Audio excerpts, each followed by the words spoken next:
Hello everyone, welcome to cooking house YouTube channel.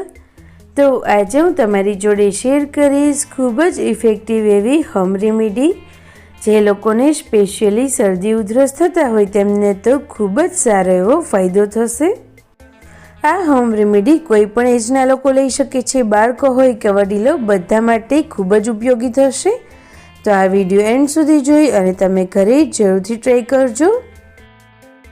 તો home remedy બનાવવા માટે આ રીતેનો એક તવો ગરમ મૂકીશું, જેમાં 5 થી 7 નંગ જેટલા મરી અને લવિંગ લઈશું અને તેને ગેસની મીડિયમ ફ્લેમ પર આપણે 1 મિનિટ માટે શેકી લેવાના છે। તો બંને સરસ રીતે શેકાઈ જાય ત્યારબાદ ગેસની ફ્લેમ ઓફ કરી દઈશું અને આ રીતે આપણે તેને પીસી લેવાનું છે। તમે મિક્સરનો પણ ઉપયોગ કરી શકો છો, પરંતુ જો ફક્ત એક વખત માટે આ હોમ રેમેડી બનાવતા હોય તો તમે આ રીતે પણ પીસી શકો છો। તો તમે જોઈ શકો છો બધું સરસ રીતે પીસાઈ ગયું છે। તો હવે આપણે આ રીતે એક આદુ લઈ અને પહેલાં તેને છોલી લઈશું અને ત્યારબાદ આદુને આ રીતે ખમણી લેવાનો છે, જેમાંથી 1 ચમચી જેટલો આપણે રસ કાઢવાનો રહેશે।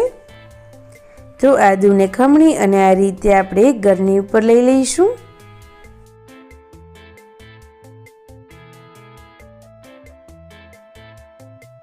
અને ત્યારબાદ આ રીતે તેને પ્રેસ કરતા જઈ અને એકદમ સરસ રીતે આદુમાંથી બધો જ રસ આપણે નીકાળી લઈશું। તો આદુનો બધો જ રસ આ રીતે પ્લેટમાં આવી જાય ત્યારબાદ આપણે જે શેકી અને પીસીને જે લવિંગ અને મરી પાવડર તૈયાર કર્યો છે તે એડ કરીશું અને તેને એકદમ સરસ રીતે મિક્સ કરી દઈએ। ત્યારબાદ 1/4 ટીસ્પૂન જેટલી આપણે તેમાં હળદર એડ કરીશું અને તેને પણ આપણે સરસ રીતે મિક્સ કરી દઈએ। ત્યારબાદ આ રીતે તેને એક બાઉલમાં કાઢી અને અડધી ચમચી જેટલું આપણે મધ એડ કરીશું, જેથી કરી અને આ હોમ રેમેડીનો ટેસ્ટ ખૂબ જ સરસ લાગશે અને તમે તેને ઇઝીલી લઈ શકો। ત્યારબાદ તેને પણ આપણે એકદમ સરસ રીતે મિક્સ કરી દઈએ।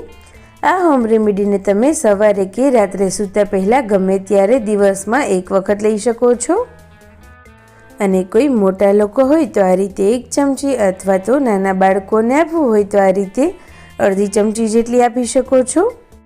તો જો તમારા પણ ઘરમાં કોઈને પણ શરદી ઉધરસ થયા હોય તો આ હોમ રેમેડી ઘરે જરૂરથી ટ્રાય કરજો અને તમને મારી આ રેસીપી સારી લાગી હોય તો પ્લીઝ આ વિડીયોને લાઈક કરજો, શેર કરજો અને ચેનલ ઉપર નવા હોય તો જલ્દીથી તેને સબસ્ક્રાઈબ કરી દો।